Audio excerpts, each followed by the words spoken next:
নামাজের আদেশ দিয়েছেন আল্লাহ, আর আমাদেরকে নামাজ শিখিয়েছেন মুহাম্মাদুর রাসূলুল্লাহ। আল্লাহ তাআলা সরাসরি কোরআনে নামাজ পড়ার পদ্ধতি আমাদের শেখান নাই, নবীজি সাল্লাল্লাহু আলাইহি ওয়াসাল্লাম আমাদের পদ্ধতি শিখায় দিয়েছেন। এই জন্য নবীজি বলেন, সল্লু কামা রাআইতুমুনি উসাল্লি। নামাজের আদেশ তো আল্লাহ দিছে, কিভাবে পড়বো? বলে আমারে যেভাবে নামাজ পড়তে দেখো সেইভাবে নামাজ পড়ো। সুবহানাল্লাহ। আরেকটা উদাহরণ দেই, নামাজের যেই ফরজগুলো আছে এর মধ্যে একটি ফরজ হলো রুকু করা। কি করা? জোরে বলেন। রুকু করা। রুকু শব্দের শাব্দিক অর্থ হলো ঝুঁকা। কুরআনুল কারীমে আল্লাহ তাআলার নির্দেশ আছে, ওয়ারকাউ মা'আর রাকিঈন, রুকুকারীদের সাথে রুকু করো। এখন রুকু অর্থ ঝোঁকা। আমি যদি এই শাব্দিক অর্থকে গ্রহণ করে রুকু করি, নামাজে দাঁড়াইলাম, একজন সাধারণ মুসল্লি আমার পাশে, আলেম না। এখন রুকুতে গেলাম, রুকুতে গেছি কতটুকু, ঝুঁকেছি কতটুকু? বলে শুধু মাথাটারে একটু ঝুঁকায়া দিছি, পিঠটাকে অল্প একটু বাঁকায়া দিছি, কিন্তু পরিপূর্ণ পুরা এলের মতো ডালের মতো বাঁকা হই নাই। বলেন তো আমি যতটুকু ঝুঁকলাম, যেই রুকুর নির্দেশ আল্লাহ দিয়েছে অতটুকু ঝুঁকলে রুকুর ফরজ আদায় হবে নাকি? হবে না। এখন আল্লাহ রুকু করতে বলেছেন, ঝুঁকতে বলেছেন, কতটুকু ঝুঁকতে হবে, কোন পদ্ধতিতে ঝুঁকতে হবে সেটা শিখিয়েছেন মুহাম্মাদুর রাসূলুল্লাহ সাল্লাল্লাহু আলাইহি ওয়াসাল্লাম। এটা হলো একটা বিষয় যে আল্লাহর আদেশ, এটা বাস্তবায়নের পদ্ধতি আল্লাহ শিখতে বলেছেন মুহাম্মাদুর রাসূলুল্লাহ সাল্লাল্লাহু আলাইহি ওয়াসাল্লামের কাছ থেকে। আরেকটা হলো আদেশ করার সাথে সাথে আল্লাহ তাআলা ওই আদেশ বাস্তবায়নের পদ্ধতিও নিজে বলে দিয়েছেন, নিজে বলে দিয়েছেন। আল্লাহ রাব্বুল আলামিন তাকওয়ার ক্ষেত্রে ঈমানদার তাকওয়া অর্জন কেমনে করবে, আল্লাহ তাআলা বিভিন্ন জায়গায় তাকওয়া অর্জনের পদ্ধতিগুলো বলে দিয়েছেন। যেমন আল্লাহ তাআলা কুরআনুল কারীমের মধ্যে বলেন, ইয়া আইয়ুহাল্লাযীনা আমানুত্তাকুল্লাহ। আল্লাহ তাআলা বলেন, হে ঈমানদারেরা তোমরা মুত্তাকি হও। আমরা যদি জিজ্ঞাসা করি আল্লাহ আমরা কেমনে তাকওয়া অর্জন করব, কেমনে মুত্তাকি হব, আল্লাহ তাআলা বলেন, ওয়াকুনু মা'আস সাদিকিন, তোমরা সত্যবাদীদের সঙ্গী হয়ে যাও। মনিটরের আওয়াজ আরো ছাড়েন, রিভার্ব দেন, আওয়াজ আরো শক্ত করেন, আওয়াজ ছাড়েন, দূর থেকে যেন একটু টানে। হ্যাঁ, কষ্ট হইতেছে কিন্তু জোরে বলা লাগতেছে, আওয়াজটা ছাড়েন, আরো ছাড়েন, মনিটরের আওয়াজ আরো ছাড়েন। আল্লাহ তাআলা বলেন, ওয়াকুনু মা'আস সাদিকিন, তোমরা সত্যবাদীদের সঙ্গী হয়ে যাও। আল্লাহ তাআলা সত্যবাদিতার গুণের কথা উল্লেখ করেছেন, কিন্তু আল্লাহ বলেন নাই আবিদিনদের সঙ্গী হও, যারা অনেক বেশি ইবাদত করে তাদের সঙ্গী হয়ে যাও। আল্লাহ তাআলা বলেন নাই যারা দান সাদকা বেশি করে তাদের সঙ্গী হয়ে যাও। আল্লাহ তাআলা বলেন নাই যারা জিকির বেশি করে তাদের সঙ্গী হয়ে যাও। বুজুর্গানে দিন বলেন, সাদিক সত্যবাদিতা এমন এক গুণ, বলে এই গুণ যার পরিপূর্ণ অর্জন করতে হয় বাকি সব ভালো গুণ আগে তার প্রয়োজন হয়। সব ভালো গুণ এই গুণে গুণান্বিত মানুষদের মধ্যে পাওয়া যায়। একটা উদাহরণ দিলে বুঝতে সহজ হবে। এখনো প্রত্যন্ত অঞ্চলে অনেক জায়গায় এমন আছে যে শিক্ষার আলো বা শিক্ষার হার ওই রকম পৌঁছায় নাই। একটা সময় তো এমন ছিল, যদি এক গ্রামে কেউ 5টা লেটার পেয়ে ম্যাট্রিক পাস করত, 5টা লেটার মানে 5 সাবজেক্টে 80-র উপর পেয়ে ম্যাট্রিক পাস করছে, 5 গ্রাম পাড়ি দিয়ে ওই মানুষগুলাকে দেখার জন্য আসতো যে অমুক গ্রামে একজন 5টা লেটার পাইয়া ম্যাট্রিক পাস করছে। এখন যদি ওই সমস্ত গ্রাম বা এলাকায় উচ্চ শিক্ষায় কোনো শিক্ষিত ব্যক্তি হতো, গোটা থানা থেকে মানুষজন তাকে দেখতে আসতো। এজন্য আগের মানুষ, এখনো অনেকে আছে এরকম, ম্যাট্রিক আইয়া পাশ করলে মনে করে এর চাইতে উচ্চ শিক্ষিত দুনিয়ায় আর কেউ নাই। প্রত্যন্ত অঞ্চলে থাকে, তা ওই রকম প্রত্যন্ত অঞ্চলের একটা ছেলে শহরে আসছে। ব্রিটিশ আমলেও জাগতিক লাইনে উচ্চ শিক্ষা ছিল। একটা ছেলে শহরে আসছে, উচ্চ শিক্ষায় শিক্ষিত হয়েছে, ঢাকা ইউনিভার্সিটিতে ভর্তি হয়েছে, অনার্স মাস্টার্স শেষ করছে, বিসিএস ক্যাডার হয়েছে, বড় সরকারি চাকরি করে। মোটামুটি বাংলাদেশের যেই পড়াশোনা মোটামুটি তার শেষ। এখন সে এক বিষয়ে ডক্টরেট করতেছে। লোকটা যখন গ্রামে গেছে, আশেপাশের 10 গ্রামের মানুষ দেখতে আসছে। এত বড় শিক্ষিত মানুষ দেখার জন্য গেছে। মানুষগুলার মধ্যে ওই মানুষটাও গেছে মুরব্বী, যে জানে যে ম্যাট্রিক আইয়া পাশ করলে অনেক বড় শিক্ষিত। সব মানুষেরা তার সাথে দেখা করে কুশলাদি বিনিময় করে চলে গেছে। ওই মুরব্বী দাঁড়ায় আছে। কোন মুরব্বী? বলে যেই মুরব্বী ম্যাট্রিক আইয়া পাশকে অনেক বড় যোগ্যতা মনে করে। সবাই চলে যাবার পর ওই মুরব্বী একা একা দাঁড়ানো। লোকটা জিজ্ঞাসা করে, চাচা কিছু বলবেন নাকি? বলে হ্যাঁ বাবা, একটা বিষয় জানার ছিল। কি জানতে চান? বলে শুনলাম তুমি নাকি অনেক শিক্ষিত, তা তুমি কি কি পাশ করছো একটু কও। বলেন তো। যেই লোকটা ঢাকা ইউনিভার্সিটি থেকে মাস্টার্স করছে, যেই লোকটা পিএইচডি করতেছে, সে কি পরিচয় দিবে নাকি এরকম আমি 1 পাস করে 2-তে উঠছি, 2 পাস করে 3 পাস করে 4, এগুলা বলবে? সে তার হায়ার লেভেলের শিক্ষার কথা বলবে। বলবে চাচা আমি ঢাকা ইউনিভার্সিটি থেকে অনার্স করেছি, মাস্টার্স করেছি, সাথে সাথে বিসিএস দিয়ে বিসিএস ক্যাডার, এখন আমি ওই জায়গায় আছি, সাথে সাথে অমক বিষয়ের উপরে আমি পিএইচডি করতেছি। এত পড়ালেখার কথা বললো। চাচা চিন্তা করে ম্যাট্রিক আইয়ার কথা তো কইল না। এইবার চাচা তাচ্ছিল্যের সাথে বলতেছে, এত পড়ালেখা করছো, ম্যাট্রিক আইয়া কি পাস করছো? কথা বুঝেন নাই মনে হয়। এত পড়ালেখা করছো, তা ম্যাট্রিক আইয়া কি পাস করছো? কারণ কি? চাচা মনে করে ম্যাট্রিক আইয়া হলো সবচাইতে উচ্চ শিক্ষায় শিক্ষিত মানুষ এই ডিগ্রি অর্জন করে। কিন্তু কোন ব্যক্তি যদি বলে যে আমি মাস্টার্স করেছি, তার মানে অনার্স না করলে সে মাস্টার্স করতে পারে না। অনেক সময় অনেক জায়গায় অনেকে জিজ্ঞাসা করে, মুফতি সাহেব, গ্রামের সাধারণ মানুষ তো বুঝে না, মাওলানা সাহেবরে খুব ভালো মতো চিনে, ওনার মসজিদের ইমাম সাহেব মাওলানা। এখন আর এক লোকের সাথে দেখা হয়েছে, পরিচয় দিছে, উনিও আলেম। তা আপনি কি? কয় আমি মুফতি আব্দুল্লাহ। তো আপনি যে মুফতি বুঝলাম, মৌলানা কি পাস করছিলেন? হ্যাঁ, মৌলানা পাস করছেন। এখন বলেন তো, একজন লোক যদি ইফতায় ভর্তি হইতে চায়, সে যদি মুফতি হওয়ার ইচ্ছা পোষণ করে, মাওলানা যদি না হয়, দাওরায়ে হাদিস যদি পাস না করে, সে কি ইফতা বিভাগে ভর্তি হতে পারবে? তার মানে কিছু পরিচয় আছে যেটা দেওয়ার পরে বাকি সব পরিচয় ওইটার মধ্যে এমনিতেই অন্তর্ভুক্ত থাকে। আল্লাহ রাব্বুল আলামিন সত্যবাদীদের সঙ্গী হতে বলেছেন। এই অর্থে যারা সাদেক, বাস্তবিক অর্থে যারা সত্যবাদী, তারা আবেদ। বাস্তবিক অর্থে যারা সাদেক, তারা দানশীল, তারা যাকির। তার মানে সাদেক যারা, তাদের মধ্যে সকল ভালো গুণ আছে। আল্লাহ তাআলা এই জন্য সাদিকীনদের সঙ্গে হতে বলেছেন। মূলত আহলুল্লাহ যারা, আল্লাহওয়ালা যারা, আমাদেরকে যদি মুত্তাকি হতে হয় তাদের সঙ্গে সম্পর্ক গড়া দরকার। কারণ ওয়ালাইকুম আসসালাম, ভালো আছেন? কারণ সোহবত, সংস্পর্শতা বড় এক জিনিস। সোহবত বড় এক জিনিস। সোহবতের দ্বারা এমন কিছু অর্জন হয় যেটা লেখাপড়া করে অর্জন হয় না।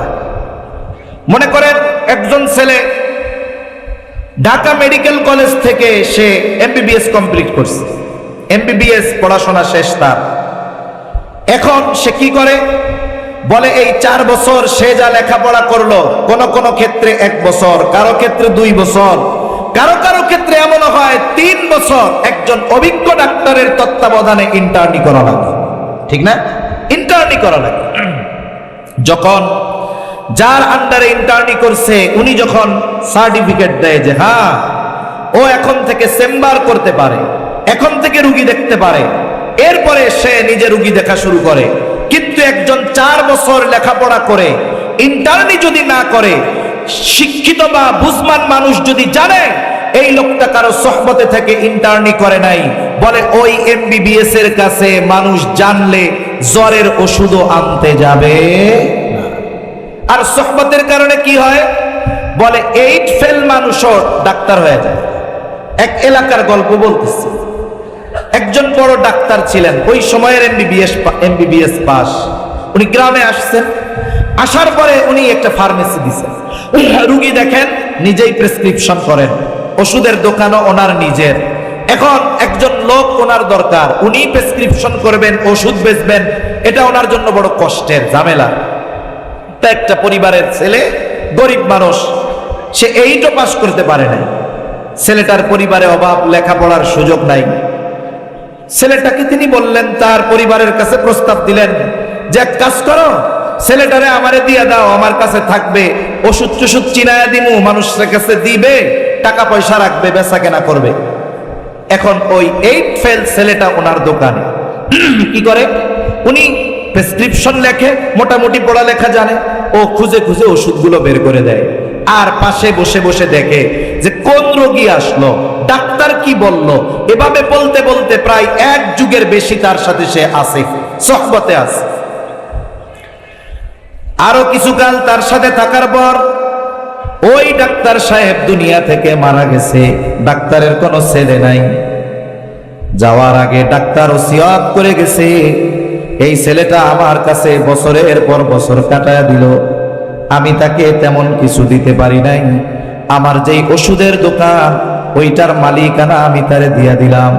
এইবার ওই ছেলেটা দোকানে বসা শুরু করছে, রুগী দেখা শুরু করে দিয়েছে। বলে 8 ফেল ব্যক্তি 1.5 যুগ এক ডাক্তারের সোহবতে থেকে এখন গ্রামের মানুষ তার নামের আগে ডাক্তার লাগায় দিছে। মানুষ এমনও বলে, শহর থেকে ডাক্তার দেখা যায়, আল্লাহ হয়তো ভালো করেন না, শেফা নাই, ভালো হয় নাই। কয় শহরে এত বড় হসপিটালে এত বড় ডাক্তার, ওর চাইতে আমাদের গ্রামের ওই ডাক্তার আব্দুল্লাহ কত ভালো। কিন্তু doctor Abdullah MBBS pass, 8 fail. বলে মানুষের আস্থা তার উপরে এত আসলো কেন? বলে সবাই বলে যে অমক ডাক্তারের সাথে 20 বছরের মতো থাকছে। আরে মিয়া, ওই রকম ডাক্তারের সাথে 20 বছর থাকলে লেখাপড়া করা লাগবে, ও তো ঘষায় ঘষাই ডাক্তার হয়ে যায়। এই যে মানুষের আস্থা তার উপরে কেন, মূল কারণটা হলো ওই যে অভিজ্ঞ ডাক্তারের সোহবতে থাকা। সোহবতের বড় পাওয়ার। বলে লোহা আর চম্বুক, লোহা যদিও শক্তিশালী একটা ধাতব, তার চাইতে দুর্বল চম্বুক। চম্বুকের মধ্যে একটা গুণ আছে, লৌহজাত দ্রব্যাদিকে সে আকর্ষণ করে নিজের দিকে টেনে নিয়ে আসে। লৌহজাত দ্রব্যাদি সে নিজের দিকে টেনে নিয়ে আসে। এখন যদি লোহা হুমকি দেয় চম্বুকরে, এই তোর মধ্যে ওই পাওয়ার, ওইটা আমারে দিয়া দে। বলেন তো, লোহা যতই প্রভাব খাটাক না কেন, যতই পাওয়ার দেখাক না কেন, চম্বুকের মধ্যে থাকা ওই আকর্ষণের গুণ কি লোহা নিতে পারবে নাকি? এ তো সম্পদ, টাকা পয়সা না, যে পাওয়ার দিয়ে ক্ষমতা দিয়ে কেড়ে নেওয়া গেল।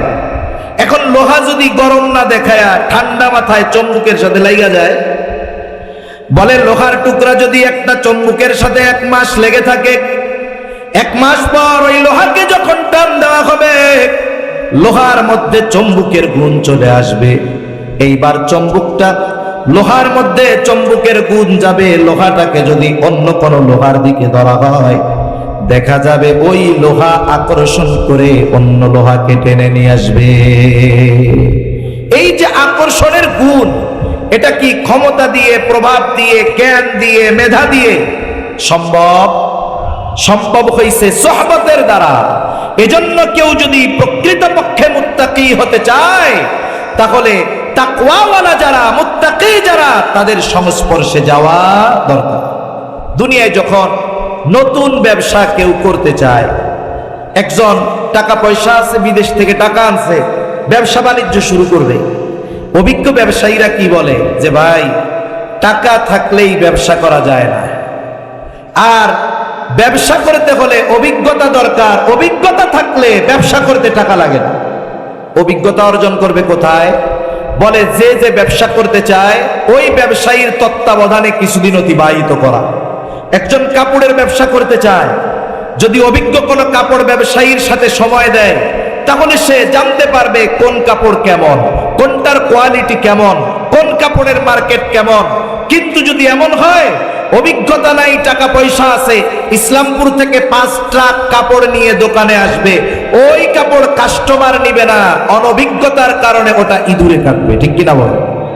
এই জন্য সোহবত বড় এক জিনিস। আমরা মুত্তাকি যদি হতে চাই, তাকওয়াওয়ালা আল্লাহর বান্দা, সত্যবাদিতার গুণে গুণান্বিত যেই মানুষগুলো, আমরা তাদের সংস্পর্শে যাব ইনশাআল্লাহ। এটা আল্লাহর নির্দেশ। এরপরে আল্লাহ রাব্বুল আলামিন বলেন, ইয়া আইয়ুহাল্লাযীনা আমানুত্তাকুল্লাহ। আল্লাহ তাআলা বলেন, হে ঈমানদারেরা তোমরা মুত্তাকি হও। আমরা যদি জিজ্ঞাসা করি আল্লাহ কেমন করে মুত্তাকি হব, আল্লাহ তাআলা বলেন, ওয়াল তানজুর নাফসুম মা কদ্দামাত লিগাদ। আল্লাহ তাআলা বলেন, তুমি আগামীর দিকে নজর দাও, তুমি আগামীর জন্য কি প্রেরণ করেছ। তুমি আগামীর দিকে নজর দাও, তুমি কি প্রেরণ করছো। আগামী বলতে এখানে যেটা অনিশ্চিত আগামী সেটা নয়। একটা হলো অনিশ্চিত ভবিষ্যৎ, আর একটা হলো সুনিশ্চিত ভবিষ্যৎ। অনিশ্চিত ভবিষ্যৎ কোনটা? বলে দুনিয়ার হায়াত হলো অনিশ্চিত ভবিষ্যৎ। দুনিয়ার হায়াত অনিশ্চিত ভবিষ্যৎ। অথচ অনিশ্চিত ভবিষ্যতে ভালো থাকার জন্য আমাদের চেষ্টা প্রচেষ্টার কোনো কমতি নাই। অনিশ্চিত ভবিষ্যতে ভালো থাকার জন্য মেহনত শ্রমের আমাদের কমতি নাই। অনিশ্চিত ভবিষ্যতের চিন্তা আমাদের বেশি। মনে করেন একটা ছেলে সরকারি চাকরি পেয়েছে, 18-20 বছর বয়স, আর্মিতে চাকরি করে। যখন তার চাকরি শুরু, ট্রেনিং শেষ করে সে আসছে, এখন তার বেতন চালু হয়ে গেছে, চাকরি শুরু। এখন কি হয় বলেন তো? তার যেই বেতন, এটা কি তাকে পরিপূর্ণ দেওয়া হয় নাকি কিছু গভর্নমেন্ট কেটে রাখে? গভর্নমেন্ট কিছু অংশ কেটে রাখে। কেটে রাখার কারণ কি? কেটে রাখার কারণ হলো তার বেতনের পরিমাণ থেকে একটা নির্দিষ্ট % কেটে রাখে। এটা কি হবে? বলে ওই যে 60 বছর বয়সে যখন সে চাকরি থেকে অবসর নিবে, এই 40 বছরে যেই পরিমাণ টাকা জমানো হয়েছে তার দ্বিগুণ পরিমাণ টাকা তাকে ফেরত দেওয়া হবে। কেন? বলে 60 বছর বয়স, বাড়িতে গিয়ে কি কাজ কামার করবে? কারণ তার জীবনের মূল সময়টা তো সে গভর্নমেন্টের সার্ভিস দিছে। 60 বছর বয়সে যখন সে বাড়িতে যাবে তখন তার আর আগের মতো কাজ করার মতো সুযোগ থাকবে না। সেজন্য সরকার কেমন যেন জানায় দেয়, তুমি যদি দায়িত্ব যথাযথভাবে পালন করো, বৃদ্ধকালে তোমার কোনো চিন্তা নাই, তোমারে একসাথে 1 বস্তা টাকা দিব, আবার প্রতি মাসে মাসে পেনশন দিব তোমাকে, মৃত্যু পর্যন্ত তুমি এই টাকাগুলো পাবা, বসে বসে খাবা। তাহলে 18-20 বছরের যুবক তার বেতন থেকে টাকা জমায় কেন? বলে 60 বছর পরে তাকে এটা দেওয়া হবে। আবার তার যদি ব্যয় কম হয়, সে নিজের থেকেও কিছু টাকা ফিক্সড ডিপোজিট করে জমায়। কেন জমায়? বলে যখন চাকরি থাকবে না তখন এই টাকাগুলো দিয়ে আমি ব্যবসা করব, বাকি হায়াত আমি ভালোভাবে কাটাবো। এখন বলেন তো, সরকার যেই ভবিষ্যতের জন্য টাকা কাটে আর জমায়, ওই যুবক যেই ভবিষ্যতের জন্য টাকা কাটে আর জমায়, এই ভবিষ্যৎ ওই যুবকের জন্য অনিশ্চিত না সুনিশ্চিত? নিঃসন্দেহে অনিশ্চিত। সে বাঁচবে কি বাঁচবে না এর কোনো নিশ্চয়তা নাই। আল্লাহ তাআলা এই জায়গায় অনিশ্চিত ভবিষ্যতের দিকে নজর দেওয়ার কথা বলেন নাই। আল্লাহ তাআলা বলেছেন সুনিশ্চিত ভবিষ্যতের দিকে নজর দাও। ওয়াল তানজুর নাফসুম মা কদ্দামাত লিগাদ। তুমি নজর দাও আগামীর জন্য তুমি কি প্রেরণ করেছো। বৃদ্ধকালে ভালো থাকার জন্য কি জমাইছো এটা নয়, বরং কবর হলো সুনিশ্চিত ভবিষ্যৎ। এই কবরে ভালো থাকার জন্য তুমি দুনিয়ার থেকে কবরে কি পাঠাইছো। হায়রে ফুলফুল সেরাত বিজলির মতো পাড়ি দেওয়ার জন্য কি পাঠিয়েছো। পরকালে জান্নাত পাওয়ার জন্য কি দুনিয়া থেকে ভবিষ্যতের জন্য পাঠিয়েছো, সেই দিকটাতে তুমি নজর দাও। এজন্য বুজুর্গানে দিন মুহাসাবার কথা বলেন, হিসাবের কথা বলেন। আর হিসাবের কথা আসলে আমাদের সামনে চিন্তা আসে টাকা পয়সার হিসাব।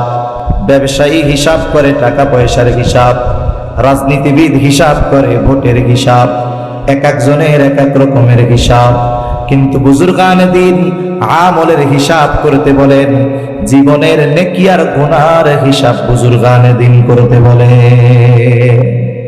বুজুর্গানে দিন বলেন যে প্রত্যেকটা রাতে ঘুমাইতে যাওয়ার আগে, ঘুমানোর আগে সবার উচিত তার সারা দিনের ভালো মন্দ কাজের একটা হিসাব করা।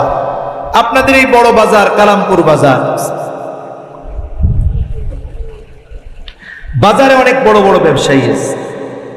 অধিকাংশ প্রসিদ্ধ ব্যবসায়ী যারা দীর্ঘদিন সুনামের সাথে ব্যবসা করতেছে, এই ধরনের ব্যবসায়ীরা কিছু রুলস ফলো করে, কিছু নিয়ম নীতি মেনে চলে, যার কারণে তারা দেখা যায় সহজে লস খায় না।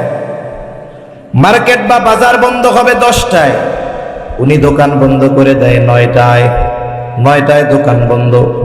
দোকানের মধ্যে বসে কি করে বলে, কয়েক ধরনের হিসাব করে। 1 নাম্বার হিসাব করে আজকে বেচা কেনা কত হলো।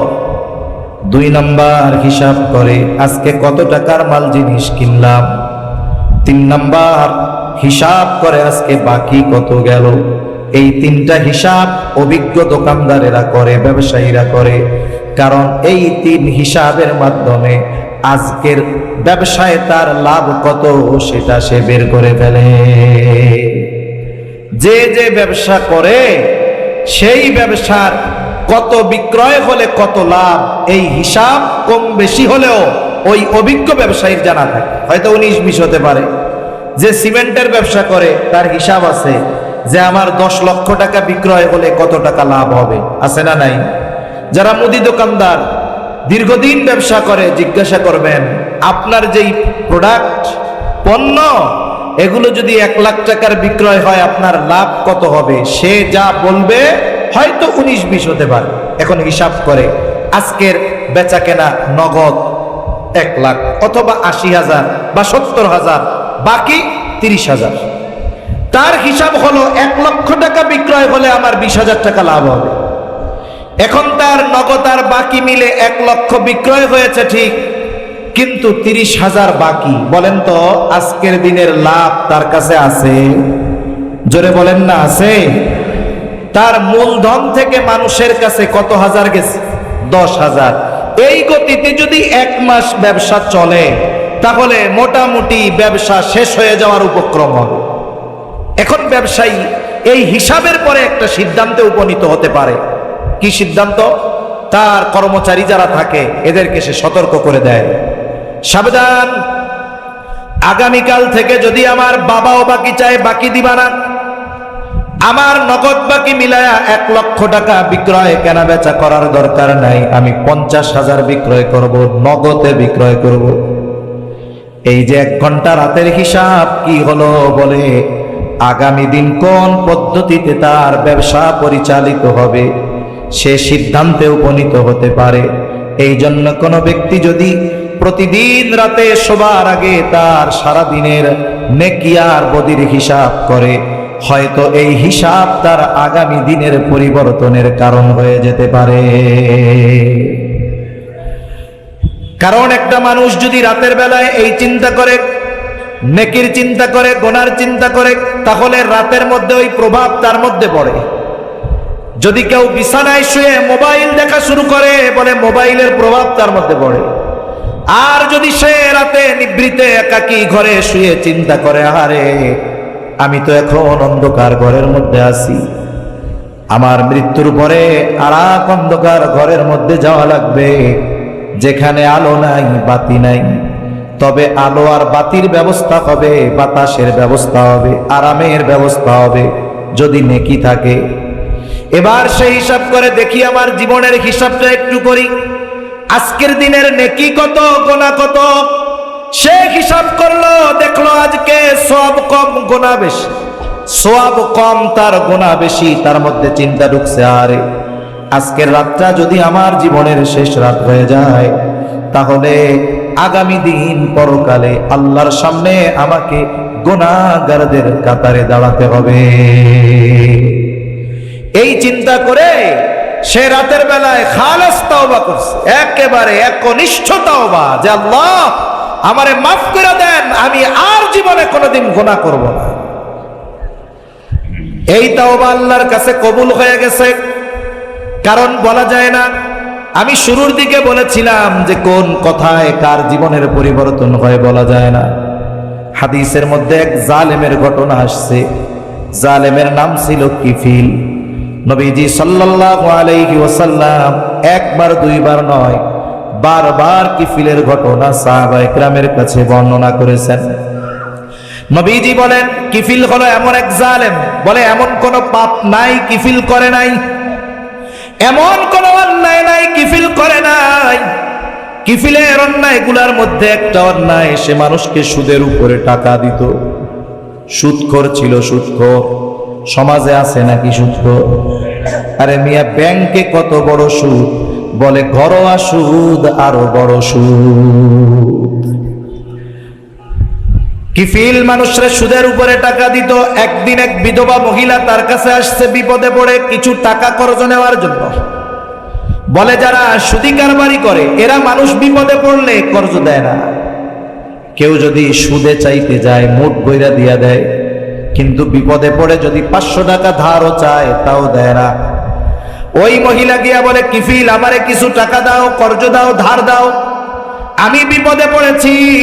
কিফিল বলে না, আমি কাউরে টাকা ধার দেই না, টাকা যদি লাগে সুদে নাও। মহিলা বলে কিফিল সুদ দেওয়ার মতো সামর্থ্য যদি আমার থাকতো তাইলে তোমার কাছে সাহায্যের জন্য আসতাম নাকি। মহিলা বিধবা, চেহারা সুন্দর, সকল পাপে অভ্যস্ত কিফিল এবার মহিলাকে কুপ্রস্তাব দিয়ে বলে, মহিলা তোমাকে টাকা কর্জ দিতে পারি এই শর্তে, সুদ দিতে পারবা না অসুবিধা নাই, তবে আমার সাথে অমুক দিন গোপনে ব্যভিচারে লিপ্ত হবা। জালেম কিফিল সুযোগ মতো মহিলাকে জেনার প্রস্তাব দিল।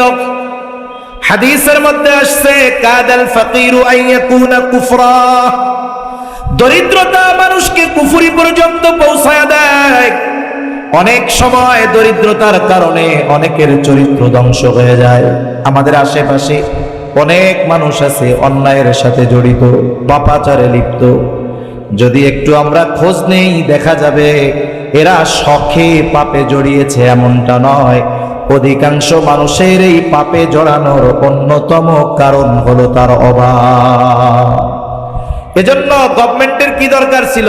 দরকার ছিল এই পাপে যারা লিপ্ত তারা তো অভাবের কারণে তাদের কর্মসংস্থানের ব্যবস্থা করা দরকার ছিল, ঠিক কিনা বলেন? অথচ এরা কি চাচ্ছে? এরা চাচ্ছে পতিতাবৃত্তিকে বৈধতা দিয়ে এটাকে কর্ম হিসাবে বৈধতা দেওয়া।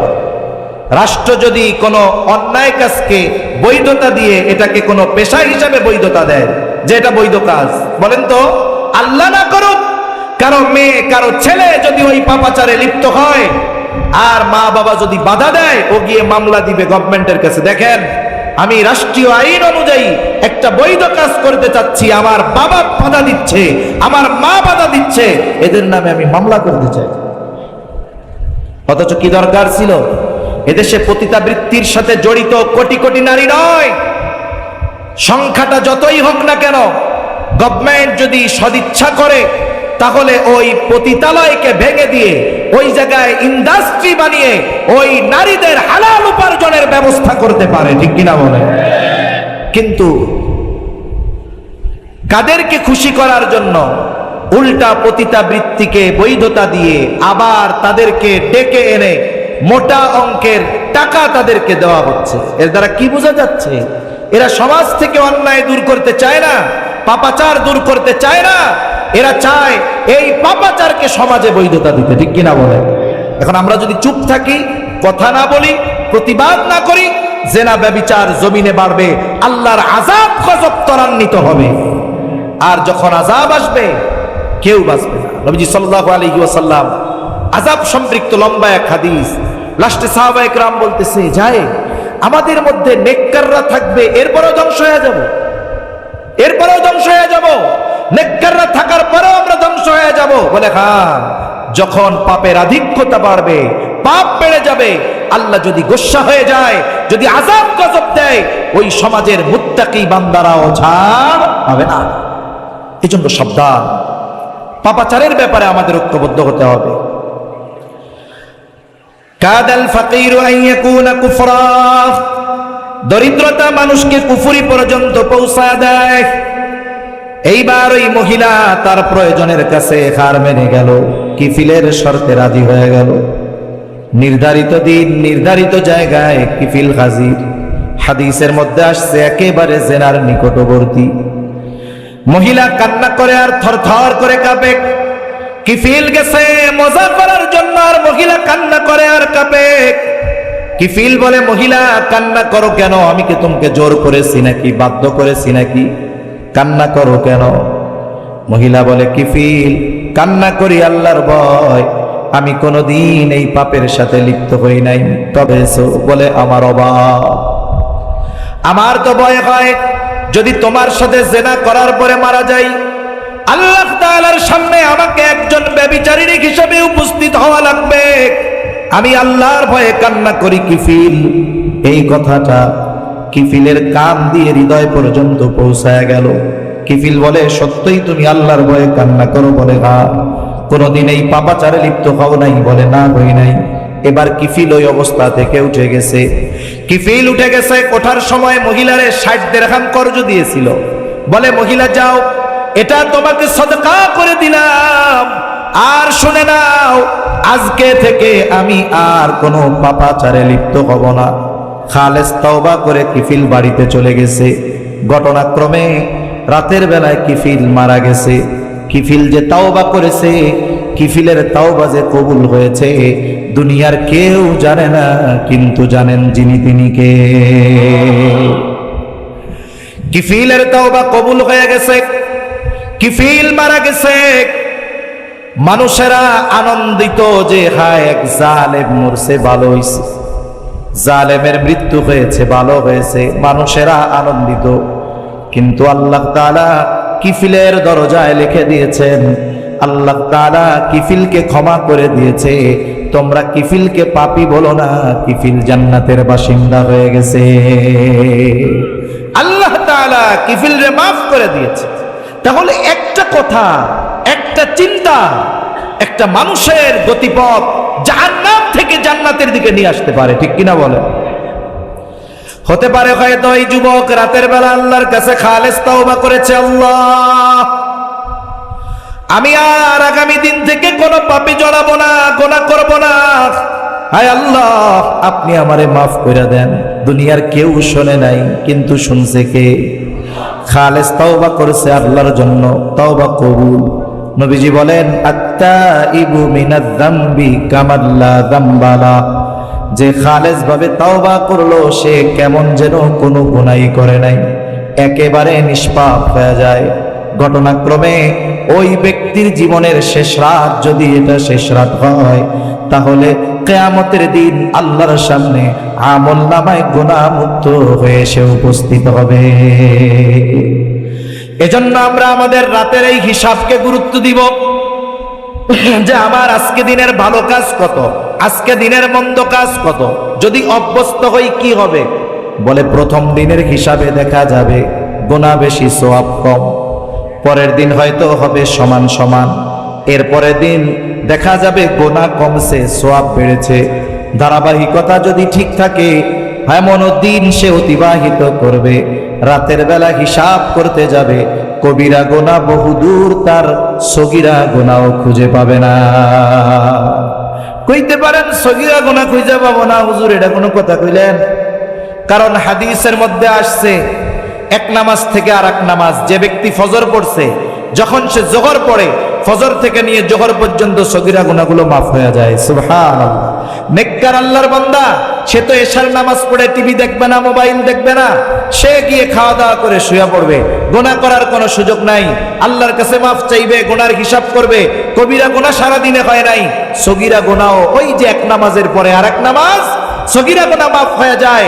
মূলত তার আমলনামায় ওই দিন সগীরা গুনাহগুলোও আল্লাহর পক্ষ থেকে ক্ষমা হয়ে যাবে। সুবহানাল্লাহ। এটাই তাকওয়ার জীবন, এটাই মুত্তাকি। তাহলে দুইটা পদ্ধতি আমরা জানছি কোরআন থেকে।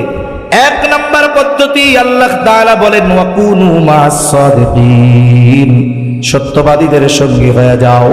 দুই নাম্বার পদ্ধতি, তুমি আগামীর জন্য তথা পরকালের জন্য কি প্রেরণ করছো এটার ব্যাপারে একটু হিসাব করো, নজর দাও। এই দুইটা বিষয়ই থাক, আরো অনেকগুলো বিষয় আছে। তাহলে নবীজির উপদেশের দিকে আমরা ফিরে যাই। নবীজি আবু যর রাদিয়াল্লাহু তাআলা আনহুকে এক নম্বরে বললেন, ইয়া আবু যর ইত্তাকিল্লাহা হাইসুমা কুনতা, তুমি যেখানেই থাকো না কেন ভয় করবা কাকে? বলেন তো, পৃথিবীতে এমন কোন জায়গা আছে যেই জায়গায় গিয়ে যদি আমি আপনি পাপ করি আল্লাহ দেখবে না? দেখবে? এমন জায়গা আছে দুনিয়ায়? হযরত লোকমান আলাইহিস সালাম তার সন্তানকে অনেকগুলো উপদেশ দিয়েছে। এর মধ্যে একটা উপদেশ, ইয়া বুনাইয়া ইন্নাহা ইন তাকু মিসকালা হাববাতিন মিন খারদালিন ফাতাকুন ফি সখরাতিন আও ফিস সামাওয়াতি আও ফিল আরদ ইয়াতি বিহাল্লাহ। সন্তানকে বলতেছে, হে আমার সন্তান, ইয়া বুনাইয়া ইন্নাহা, হা দ্বারা উদ্দেশ্য তোমার ওই কৃত পাপ, ইন তাকু মিসকালা হাববাতিন মিন খারদাল, সেটা যদি কোনো সরিষা দানা পরিমাণ হয়, ফাতাকুম ফি সখরা আও ফিস সামাওয়াতি আও ফিল আরদ, আর তুমি যদি ওই সরিষা দানা পাপটা কোনো পাথরের মধ্যে করো, পাথর। এই আয়াতের তাফসিরে আনাস রাদিয়াল্লাহু তাআলা আনহু থেকে বর্ণিত একটা হাদিস আসছে। নবীজি বলেন, কোন ব্যক্তি যদি এমন কোন পাথরের মধ্যে গিয়া কোনো পাপ করে, কেমন পাথর? বলে যেই পাথরের দরজা নাই, যেই পাথরের জানালা নাই। বলেন তো, দরজা জানালা যদি না থাকে ঢোকা যাবে নাকি? ওই অসম্ভবকে সম্ভব করে কেউ যদি দরজা জানালা বিহীন কোনো পাথরের মধ্যে কোনো আমল করে, ওই আমলটা যদি সরিষা দানা পরিমাণ হয়, ওই আমলটা কিয়ামতের দিন যিনি হাজির করবেন তিনি কে? হযরত লোকমান বলেন, ফাতাকুন ফি সখরা, ওই সরিষা দানা পরিমাণ পাপটা যদি তুমি পাথরের মধ্যেও করো, আও ফিস সামাওয়াত, যদি আসমানেও করো, আও ফিল আরদ, জমিনেও যদি করো, ইয়াতি বিহাল্লাহ, ওই পাপ সহ তোমাকে যিনি হাজির করবেন তিনি কে? কারণ আল্লাহ শুধু পাপীকে হাজির করবে তা না, কিয়ামতের দিন আমার আপনার কৃত কর্মগুলাকেও আল্লাহ তাআলা হাজির করবে। তাহলে এই চিন্তা যদি কোনো ব্যক্তির মধ্যে থাকে যে আমি পৃথিবীর যেখানেই যাই না কেন, যাই করি না কেন, দুনিয়ার সব ফাঁকি দেওয়া সম্ভব, আহকামুল হাকিমিনকে ফাঁকি দেওয়া সম্ভব নয়, এই চিন্তা যার মধ্যে সব সময় আছে, বলে তার জন্য গোনা করা কঠিন হবে। দোকানদার যদি হয়, ওজনে কম দেওয়া কঠিন হবে। সয়াবিনের সাথে পাম অয়েল মেশানো কঠিন হবে। 3 নম্বর মালকে 1 নম্বর বলে বিক্রয় করা কঠিন হবে, ঠিক কিনা বলেন? যেহেতু বণিক ভাইদের মাহফিল, জানার দরকার এই ব্যবসা এটা শুধু পয়সা উপার্জনের মাধ্যম নয়, এটা আল্লাহ এবং রাসূলকে পাওয়ার অন্যতম মাধ্যম। ব্যবসার মধ্যে আল্লাহ তাআলা বরকত দিয়ে রেখেছেন, রিজিকের 10 ভাগের 9 ভাগ ব্যবসায়। রাসূলুল্লাহ সাল্লাল্লাহু আলাইহি ওয়াসাল্লাম বলেন, আত-তাজিরুস সাদুকুল আমিন মা'আন নাবিয়্যিন সিদ্দীকিন ওয়াশ-শুহাদা'i ওয়াস-সালিহিন। নবীজি বলেন, সত্যবাদী আমানতদার ব্যবসায়ী, ব্যবসায়ীর জন্য এই 2টা গুণ দরকার। যদি ইমানদার হয়, সত্যবাদী আমানতদার ব্যবসায়ী কাদের সাথে থাকবে? মা'আন নাবিয়্যিন, নবীদের সাথে থাকবে, সিদ্দীকিনদের সাথে থাকবে, শহীদদের সাথে থাকবে, নেককার বান্দাদের সাথে তাদের অবস্থান হবে। তাহলে যারা ব্যবসা করে শুধুমাত্র ব্যবসার মাধ্যমে সম্পদ উপার্জনের মাধ্যম মনে করে ব্যবসাকে, এরা বোকা। অথচ যেমন ভাবে জাগতিক সম্পদ উপার্জন করা যায় ব্যবসার মাধ্যমে, অনুরূপ ভাবে নবী রাসূলদের সাথী হওয়ার যোগ্যতাও অর্জন করা যায়। তবে হ্যাঁ, সত্যবাদিতা আর আমানতদারিতার সাথে ব্যবসা করতে গেলে প্রাথমিক দিকে কিছুটা মুসিবত মনে হতে পারে, তবে এটা আল্লাহর পরীক্ষা। যদি ইস্তেকামাতের সাথে থাকা যায় যে আমার লাভ কম হোক, আমার পাশের ব্যবসায়ী ভেজাল করে বেশি লাভ করতেছে করুক, আমি নির্ভেজাল ভাবে আমানতদারিতার সাথে সত্যবাদিতার সাথে ব্যবসা করে লাভ করব কম, হ্যাঁ তার লাভ হবে কম, কিন্তু বরকত যিনি দিবেন তিনি কে? সে একদিন ধরা খাবে, 10 লাখ জরিমানা শেষ। আছে না নাই? উপার্জন করে কিন্তু ঘরে সিরিয়াল ধরে অসুস্থ থাকে, কিছুদিন বউ, কিছুদিন সন্তান, কিছুদিন নিজে, কিছুদিন মা, ধারাবাহিকভাবে অসুস্থতা চলতেছে। আরেকজন সত্যবাদিতা আমানতদারিতার সাথে ব্যবসা করতেছে, লাভ কম হচ্ছে কিন্তু সময়ের সাথে সাথে আল্লাহ তাআলা প্রবৃদ্ধি দিচ্ছে এবং এর মধ্যে বরকত দিচ্ছে। ঠিক কিনা বলেন? এজন্য ব্যবসায়ী ভাইরা, সত্যবাদিতা ও আমানতদারিতা এটাকেই বানাতে হবে ব্যবসার মূলধন। তাহলে ওই ব্যবসায়ী আর ব্যবসার মধ্যে রহমত আর বরকত দিয়ে ভরপুর করবেন কে? আল্লাহ। তাহলে 3টা পয়েন্ট আমরা আলোচনা করলাম মুত্তাকি হওয়ার জন্য। যেখানেই থাকি না কেন চিন্তা থাকবে আমার মালিক আমাকে দেখতেছে। বলে এই চিন্তা যখন কারো মধ্যে ঢুকে যায় তার জন্য গুনার কাজ করা কঠিন হয়ে যায়।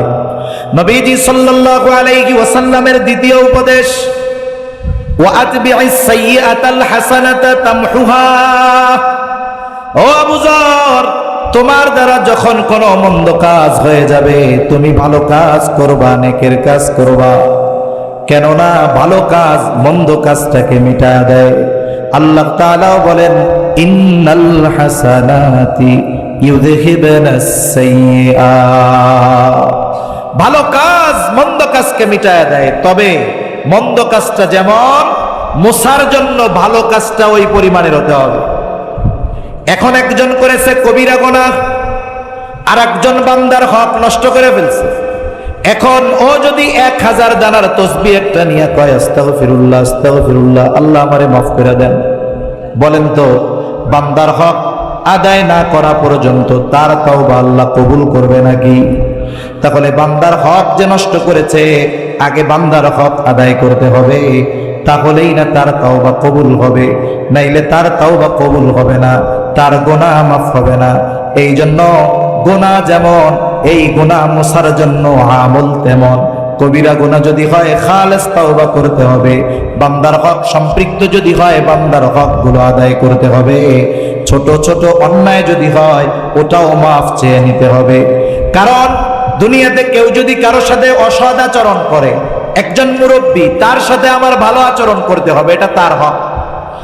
এখন আমি তার সাথে মন্দ আচরণ করলাম, তার কাছে আমি ক্ষমাও চাই নাই, তার কাছে মাফও চাই নাই, সে মাফও করে নাই, কি হবে তাইলে? নবীজি বলেন তোমরা ওই দিন আসার আগে সতর্ক হয়ে যাও, যেই দিন আল্লাহ তাআলা বাদী বিবাদীর মধ্যে ফয়সালা করে দিবে। যদি দুনিয়াতে কেউ কাউকে কথার দ্বারাও একটা কষ্ট দিয়ে থাকো, মাফ চেয়ে নাও, কারণ ওই বিষয়টার ফয়সালাও কিয়ামতের দিন যিনি করবেন তিনি কে?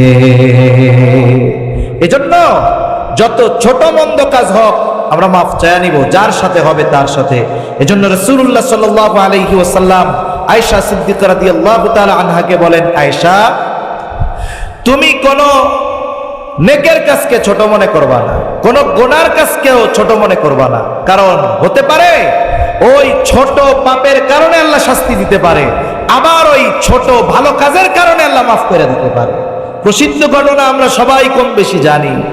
একজন দুশ্চরিত্রা নারী, সে একটা পিপাসিত কুকুরকে পানি পান করাইছে, ভালো কাজ, আল্লাহর কাছে পছন্দ হয়েছে। নবীজি বলেন এই কারণে আল্লাহ তাআলা তাকে মাফ করে দিবে।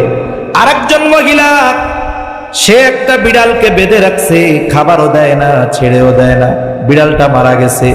নবীজি সাল্লাল্লাহু আলাইহি ওয়াসাল্লাম বলেন কিয়ামতের দিন এই কারণে আল্লাহ তাআলা তাকে শাস্তি দিবে। এজন্য আমার আপনার দ্বারা যদি কবিরা গুনাহ হয়, তাহলে কবিরা গুনাহ মোছার ওষুধ হলো তাওবা।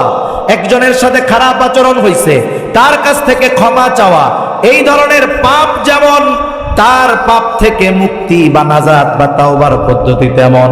এজন্য আমার আপনার দ্বারা যদি কখনো পাপ হয়ে যায়, অন্যায় হয়ে যায়, তাওবার ক্ষেত্রে, কারো সাথে যদি খারাপ আচরণ হয়ে যায় ক্ষমা চাওয়ার ক্ষেত্রে আমরা কখনো বিলম্ব করব না। হয়তো আজ রাতে আমার দ্বারা গুনাহ হয়েছে, আজ রাতে আমার দ্বারা কথার দ্বারা কেউ কষ্ট পেয়েছে, আগামী দিন ক্ষমা পাওয়ার সুযোগ পাবো কি পাবো না এর কোনো নিশ্চয়তা নাই। তাহলে নবীজি সাল্লাল্লাহু আলাইহি ওয়াসাল্লাম দ্বিতীয় উপদেশ দিলেন, ও আবু যর, তোমার দ্বারা যদি কখনো অন্যায় কাজ হয়ে যায় তুমি ভালো কাজ করবা, নেকের কাজ করবা। কেন? তামহুহা, ওই ভালো কাজ মন্দ কাজটাকে মিটায় দেয়। 3 নাম্বার, নবীজি সাল্লাল্লাহু আলাইহি ওয়াসাল্লাম বলেন, ওয়া খালিকিন নাসা বিখুলুকিন হাসানিন, ও আবু যর, মানুষের সাথে সদাচরণ করবা।